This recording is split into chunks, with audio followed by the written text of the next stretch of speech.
नमस्कार, मैं अजय तोमर द्वापर समाचार से। आज मैं योगीराज श्यामाचरण लाहिड़ी महाशय द्वारा रचित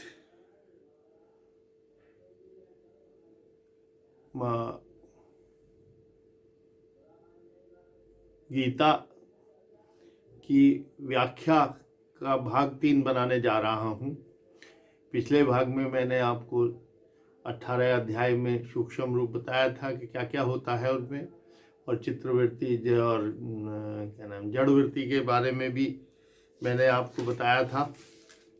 गीता के कतिपय कुछ शब्दों का अर्थ भी बताया था।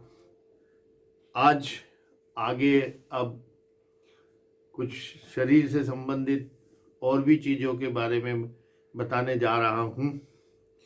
अब योग साधना के विषय में एक बात मिलकर अवतरणिका को समाप्त किया जाता है। यह विश्व जगत आत्मा से निर्मित हुआ है, इसलिए योगी लोग आत्मा को छोड़ स्वतंत्र ईश्वर या किसी देव देवी की आराधना नहीं करते। वे आत्म साधक हैं। आत्म प्रतिष्ठा और ब्राह्मी स्थिति ही उनका परम पुरुषार्थ है। जो पदार्थ विश्व ब्रह्मांड का मूल कारण और सर्वशक्ति से आश्रय है, वो स्वभावतः सर्वव्यापी और सर्व जीव के भीतर चैतन्य रूप से प्रकाशमान है। उस अद्वितीय पदार्थ में मन संयोग करना ही उनका आशय है। कारण कि मनुष्य सुख चाहता है। तत्वदर्शी योगींद्र गण देखते हैं कि जगत में जितने पदार्थ हैं उनमें मन लगाने से जो तृप्ति और सुख मिलता है वह परिणामी थोड़ा और अनित्य है, इसलिए परित्याग करने के योग्य है। परंतु जो वस्तु इस समस्त जागतिक पदार्थों के सृष्टि स्थिति नाश का कारण है, उसमें मन को संयुक्त करने से जो सुख का उदय होता है उसका और नाश नहीं है। यह अनंत और नित्य होने से उपादेय है। इसलिए योगीगण अपने शरीर के भीतर ही उस अद्वितीय वस्तु सर्वशक्ति कारण में मन संयोग करने का यत्न अभ्यास करते हैं। यह सर्वशक्ति कारण अद्वितीय वस्तु ही परमात्मा है। वह इस शरीर में कहाँ है और किस प्रकार से उसमें मन संयोग किया जाता है, तत्वदर्शी योगी गण उसका भी निर्णय किए हैं। ये लोग देखते हैं कि वह वस्तु सर्वव्यापी होने से भी मस्तिष्क के भीतर ब्रह्मरंध्र में ही चैतन्य स्वरूप विकास है और प्रणव ओम ही उसका वाचक है। उस ब्रह्मरंध्र में उपस्थित होना तो प्राण को अवलंबन करके ब्रह्म मंत्र प्रणय के साथ मेरुदंड के भीतर मन को क्रमानुसार एक चक्र से दूसरे चक्र में उठाते उठाते भूमध्य में लाकर स्थित करना पड़ता है। उसके बाद मन किसी अलौकिक शक्ति से प्राण के सहाय व्यतीत अनायास से मस्तिष्क में उठकर ब्रह्मरंध्र में प्रवेश कर सकता है और वहां पर उस सर्वशक्ति कारण में संयुक्त होकर अनंत ब्रह्मानंद में विभोर हो जाता है। वही अति मृत्यु पद है। यहाँ आने से फिर जन्म मृत्यु के आडोलन में नहीं पड़ना होता। इस आनंदावस्था को प्राप्त करने के लिए यम नियम आसन प्राणायाम प्रत्याहार धारणा ध्यान व समाधि नामक 8 प्रकार की साधना एवं अष्टांग योग का अभ्यास करना होता है। इससे आगे ध्यान से आगे एक योग और है जिसको क्रिया योग बोलते हैं। वह उसकी जो क्रियाएं हैं वो क्रिया योगी उन्हीं पात्रों को बताते हैं जो उसके योग्य होते हैं। ये अष्ट प्रकार साधन आयत्त होने से मन को प्राकृतिक चतुर्विधि तत्व के भीतर जहाँ चाहे वहाँ संयत किया जा सकता है। उससे अणिमा, लघिमा, प्रभृति सर्व प्रकार की सिद्धि लाभ होती है। उसी को विभृति कहते हैं। परिशेष में उत्तम वैराग्य द्वारा सर्व विभूति को त्याग करके ब्रह्मानंदानुभव अवस्था का भी त्याग होने से सर्व निर्माण हो जाता है। ज्ञान ज्ञेय ज्ञाता कुछ भी रहता नहीं, जो मूल है केवल वही रहता है। इसी को ही केवल्य या मुक्ति कहते हैं। यही योग शास्त्र का संक्षेप विवरण है। मेरुदंड और मस्तिष्क में ही योगी के आश्रय है। यही योग मार्ग भी है। यह मार्ग कैसा और इसकी बनावट कैसी होती है, वही संक्षेप में आगे दिया गया है। और समझने और समझाने की सुविधा के लिए कुछ चित्र भी दिए गए हैं। मेरुदंड खोखला होता है। मस्तिष्क जिस उपादान में बना होता है वह खोखला भी उसी उपादान में परिपूर्ण है। उस उपादान के ठीक बीच में से एक छिद्र युक्त नाड़ी बराबर गुह्यादेश से मस्तिष्क की तरफ फैलती है। उसी नाड़ी को सुषुम्ना कहते हैं। उस खोखले के भीतर उसी उपादान से निर्मित एक के बाद एक करके एक पद्म है। गुह्या संलग्न स्थल में 4 दल विशिष्ट एक पद्म है, उसको मूलाधार कहते हैं। लिंग के ठीक सीधे स्थान में 6 दल विशिष्ट स्वाधिष्ठान नाम का एक पद्म है। नाभि के ठीक सीधे स्थान में पद्म विशिष्ट मणिपुर नाम से एक पद्म है। हृदय के ठीक सीधे स्थान में 12 दल विशिष्ट अनाहत पद्म नामक पद्म है। कंठ मूल के ठीक पीछे के स्थान में 16 द्वादश विशुद्धि नामक पद्म है। और दोनों भू के ठीक बीच में विशिष्ट आज्ञा नामक पद्म है। यह मैं आपको एक चित्र के माध्यम से भी इसको दिखा देता हूं। इसमें सबसे नीचे ये इसको हम आज्ञा क्या नाम मूलाधार चक्र में 4 दलों वाला पद्म होता है, इसको मूलाधार चक्र बोलते हैं। इससे ऊपर ये लिंग मूल के ठीक पीछे जो है 6 दल वाला चक्र होता है, इसको स्वाधिष्ठान चक्र बोलते हैं। इसके ऊपर ये नाभि के ठीक पीछे जो रीढ़ की हड्डी में चक्र होता है उसको मणिपुर चक्र बोलते हैं। इसमें 10 दल होते हैं। इससे ऊपर ये छाती के ठीक बीच में 12 दल वाला अनाहत चक्र होता है। इसके ऊपर ये जहाँ पर गर्दन और मेरुदंड मिलते हैं उसमें जो चक्र होता है उसको विशुद्धि बोलते हैं। ये 16 चक्र वाला विशुद्धि चक्र होता है। और इसके ऊपर ये यहाँ पे दोनों भुवों के बीच में इस जगह पे जो चक्र होता है 2 दलों के साथ, उसको आज्ञा चक्र कहते हैं। ये सब पद्म चक्र भी कहाते हैं।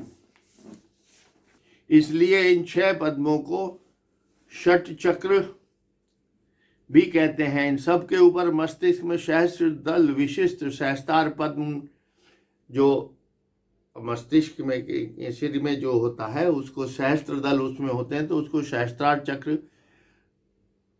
कहते हैं। सुषुम्ना इन 7 पदों को भेद करके खड़ी होती है। नाड़ियां जो होती हैं उसका भी आपको बता देता हूं। इसमें देखिए जो बिल्कुल सीधी गई है और ये यहाँ पे 2 भागों में बट गई, इसको सुषुम्ना नाड़ी बोलते हैं।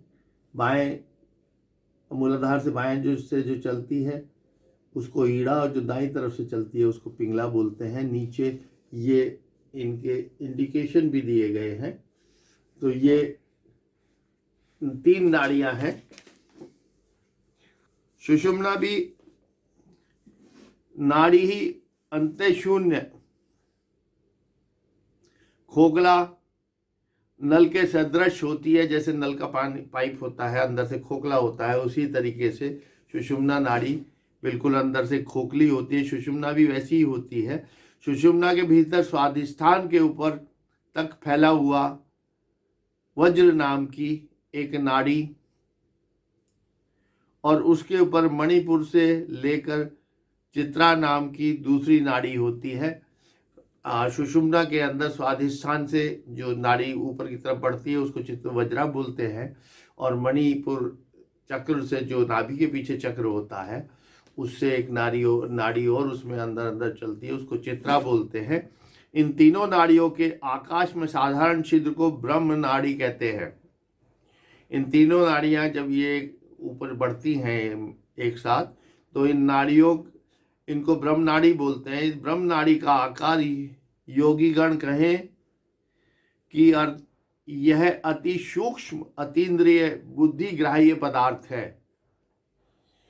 ईड़ा और पिंगला नामक 2 नाड़ियां यथाक्रम से मूल धारस्थ सुषुम्ना मुख के वाम और दक्षिण से उत्थित होकर प्रत्येक पद्म के वेष्टन करके परस्पर सुषुम्ना के साथ काटकर युक्त होते हुए आज्ञा पर्यंत उठा है। ईड़ा पिंगला जो हैं ये यहाँ से उठी, फिर चक्र से पहले इसने सुषुम्ना को काटा, ऐसे ही पिंगला ने इसको काटा। तो इस तरीके से चक्रों के ऊपर से काटते हुए ऊपर की तरफ बढ़ती हैं।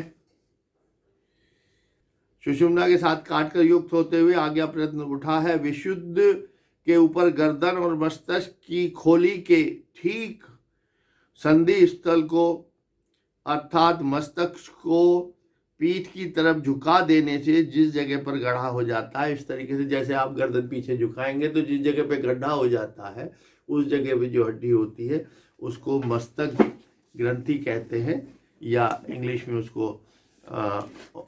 मेडुला ओब्लंगाटा बोलते हैं। ये तीनों नाड़ियां जितने स्थान में परस्पर काटकर युक्त हुई हैं, विशुद्ध चक्र के ऊपर यह मस्तक ग्रंथि भी उनमें से एक है। यहाँ से सुषुम्ना मस्तक की खोपड़ी के भीतर प्रवेश करता है और ईड़ा और पिंगला यथाक्रम दाहिनी और बाईं तरफ से होते हुए दोनों भू के बीच में पुनराय सुषुम्ना के साथ मिली हैं। यहाँ से ईड़ा वाम नासापुट में और पिंगला दक्षिण नासापुट में गई है। यहाँ से मिलने के बाद में ये जो है ईड़ा बाई नाक में आ जाती है और पीड़ा जो है दाई नाक में आ जाती है। मस्तक ग्रंथि के सुषुम्ना की गति कुछ विचित्र ही है। उस ग्रंथि से सुषुम्ना 2 शाखाओं में विभक्त हुई है। मस्तक ग्रंथि से यहाँ पे मस्तक ग्रंथि है, यहाँ से सुषुम्ना 2 भाग में विभाजित हो जाती है। उनमें से एक शाखा मस्तक के भीतर मस्तिष्क के नीचे से थोड़ा टेढ़ा हो आकर भ्रू के पास थोड़ा ऊर्ध्व मुख होकर आज्ञा की कर्णिका को भेद करके ईड़ा पिंगला के साथ मिली है। पश्चात बाहर आकर ऊर्ध्व में उठकर कपाल के बीचों बीच स्थान में भीतरी तरफ एक अति सूक्ष्म छिद्र पार होकर भीतर में प्रवेश करके थोड़ा सा झुककर थोड़ा सा वक्र गति लेकर ऊर्ध्व में खड़ा होकर मस्तिष्क में सहस्त्रार को भेद कर ब्रह्मरंध्र में प्रवेश किया है। दूसरी शाखा मस्तिष्क से ऊपर की तरफ खोपड़ी के नीचे शिखर तक, अर्थात जहां शिखा रखी जाती है वहां तक सीधे उठ के वहां से थोड़ी टेढ़ी होकर ब्रह्मरंध्र में प्रवेश किया है। सुषुम्ना की इस शाखा का ब्रह्मरंध्र मुख बंद है। आपको समझाने के लिए बताऊं कि जैसे जब पीछे से सुषुम्ना नाड़ी आगे आके ऊपर उठती है, फिर थोड़ा सीधे जाके फिर ऊपर उठती है, और ये जो है मूला में ब्रह्मरंध्र को भेद करके मूला से तक चली जाती है। ऐसी दूसरी जो शाखा है वो मस्तिष्क के बिल्कुल नीचे नीचे जहाँ पे आदमी को शिखा बनती है, चोटी बनती है, उस स्थान पे आके वहाँ पे वो बंद हो जाती है। इस जो पीछे से नाड़ी आ रही है उसका ब्रह्मरंध्र बंद है।